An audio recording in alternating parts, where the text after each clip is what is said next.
Nous sommes le 8 mai 1951, une femme a tout pour être heureuse, elle est mariée à l'homme de ses rêves et fonde sa famille à ses côtés. Seulement, son obsession pour l'argent va bouleverser sa vie et ses actes feront que les gens la surnommeront la veuve noire. Eh bien salut tout le monde, nous voici aujourd'hui pour une nouvelle histoire. Je sors des vidéos tous les dimanches à 18h sur des histoires vraies, donc si ce genre de contenu vous plaît, n'hésitez pas à vous abonner, et sans plus attendre, c'est parti. Marie Fraisier naît le 4 juin 1933 dans la région d'Anniston en Alabama. Nous sommes dans des années où financièrement parlant c'est compliqué de s'en sortir. Ses parents ne sont pas bien riches, mais ça reste quand même convenable. Elle est assez chouchoutée par ses parents, voire même un peu trop. Elle aime être bien habillée. C'est une jeune femme élégante et souriante, et on peut dire qu'elle ne passe pas inaperçue. Tous ces éléments font que Marie veut sortir de la pauvreté. Ses parents l'encouragent à faire de grandes études. Ils sont persuadés que leur fille est amenée à faire de grandes choses. Nous sommes le 8 mai 1951. Marie a 18 ans et se marie avec Frankie Lee. On ne peut pas dire que ça réjouit ses parents, eux qui la voyaient faire de grandes études. Mais Marie est amoureuse, Franck a un bon travail et fait tout pour notre jeune femme. On peut vraiment dire qu'il la met sur un piédestal, et ça, Marie adore.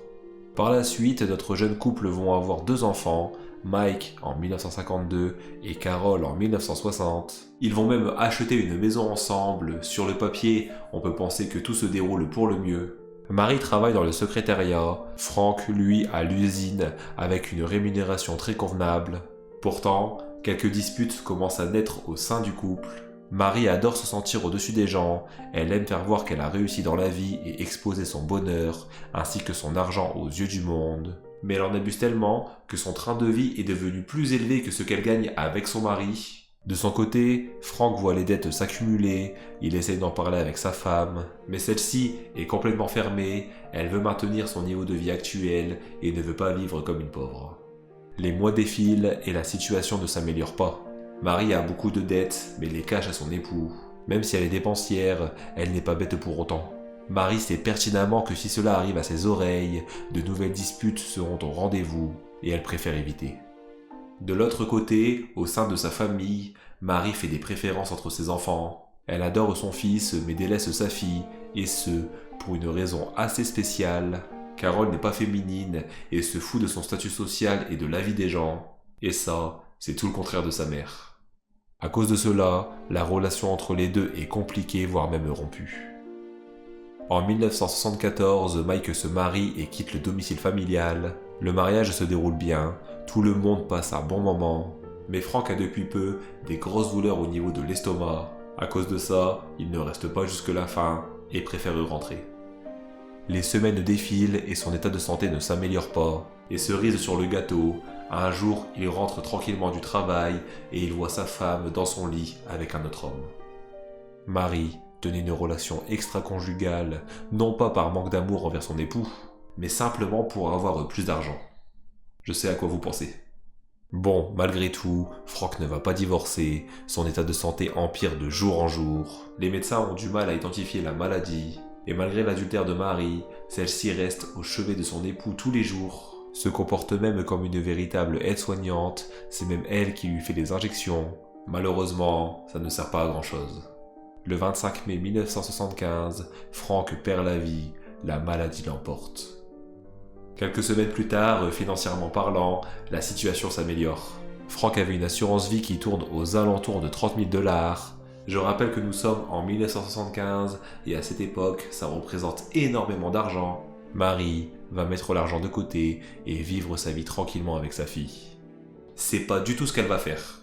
L'argent qu'elle reçoit va être dépensé très vite pour des choses assez futiles. Elle va acheter des cadeaux pour ses proches, acheter des vêtements ou même s'acheter des bijoux pour elle.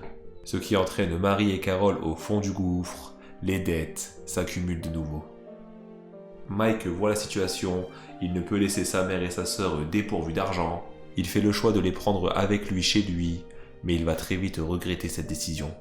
Des éléments étranges commencent à se produire depuis l'arrivée de sa famille dans son appartement. Sa femme développe une maladie avec les mêmes symptômes que son père. Coïncidence ou pas, Mike prend l'initiative de partir avec son époux. Mais la veille du départ, la maison dans laquelle il devait aller prend feu. ce qui prolonge la cohabitation avec sa mère et sa sœur. Quelques semaines plus tard, encore une fois la veille du départ, la maison prend feu, mais cette fois-ci, c'est la maison où vivent Marie et Carol.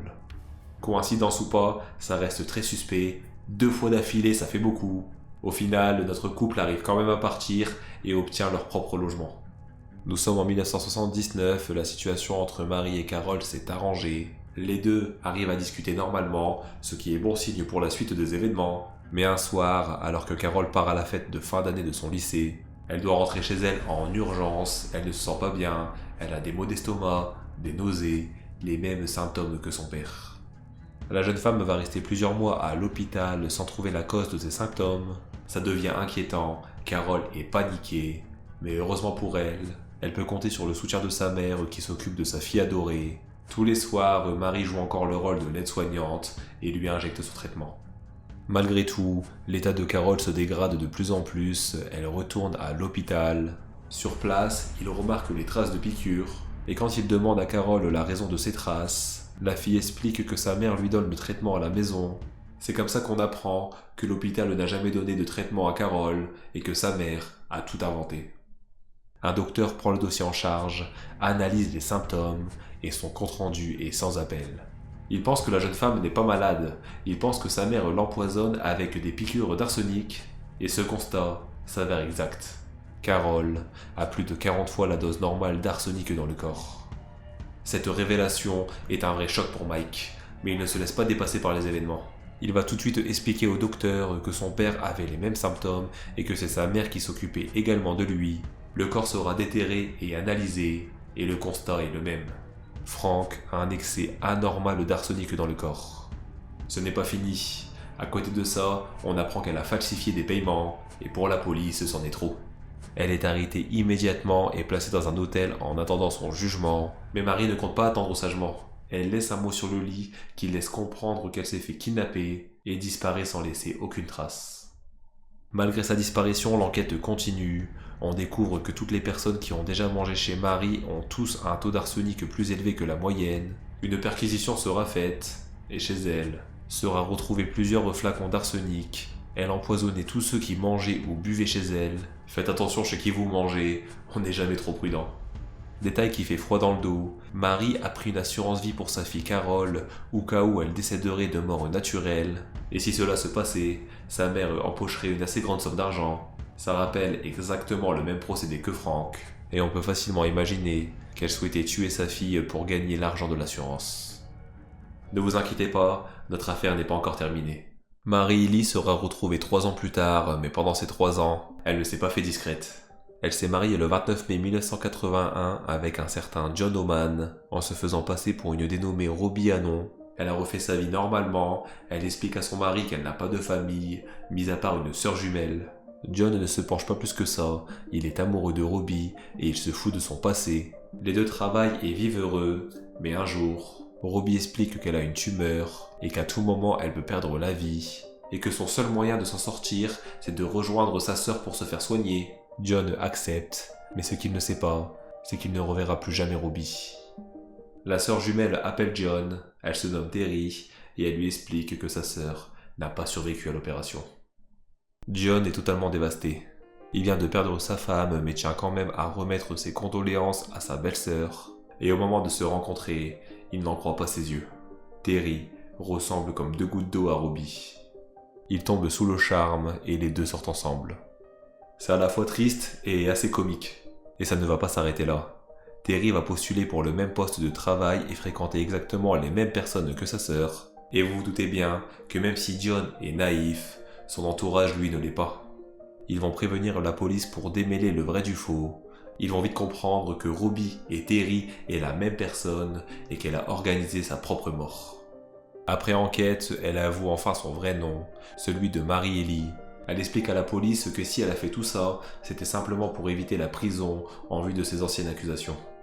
Marie est enfin arrêtée, direction le tribunal, son procès commence. Ses avocats vont la défendre en expliquant que Carol s'est injectée elle-même le poison. On apprend qu'elle a déjà essayé de mettre fin à ses jours, ça peut effectivement coller. Mais un enregistrement est retrouvé. Dedans, on entend Marie dire fièrement qu'elle administre elle-même le traitement à sa fille. ce qui la rend directement coupable, et après délibération, Marie-Élie sera condamnée à la prison à vie pour le meurtre de son mari, et une peine de 20 ans d'emprisonnement pour avoir tenté de tuer sa fille. Son mari actuel est choqué. Il ne comprend pas comment elle a pu faire de telles choses, surtout qu'avec lui, elle se comportait vraiment comme une femme exemplaire. Mais pour lui, ses sentiments ne changent pas et il reste amoureux de cette femme. Marie est en prison, son comportement est exemplaire. Grâce à ça, elle obtient une permission de sortie pour voir son mari, qui au passage a déménagé près de la prison pour la voir plus souvent. Mais tout ne se passe pas comme prévu. Le lendemain matin, John se réveille et Marie n'est plus là. Seul un papier est retrouvé. Dessus, il est écrit « Pardonne-moi ». Les autorités sont prévenues, la police recherche activement notre fugitif, et après 4 jours de recherche intense, Marie est retrouvée dans les bois. Elle est dans un état déplorable. Dehors, il fait très froid. Elle souffre d'hypothermie et est emmenée à l'hôpital, mais malgré les soins effectués, c'est le 26 février 1987, à l'âge de 53 ans, que Marie-Élie décède à l'hôpital. Est-ce qu'elle regrettait vraiment ce qu'elle avait fait au point de se laisser mourir, ou bien peut-être que c'était juste de la comédie, on ne saura jamais vraiment. Nous voici sur cette fin de vidéo, j'espère que cette histoire vous a plu. N'hésitez pas à me dire en commentaire ce que vous en avez pensé et à vous abonner si le contenu vous plaît. Mais n'oubliez pas, le plus important, c'est tous les dimanches à 18 h sur la page de Ishkim. Et sur ce, c'est ciao.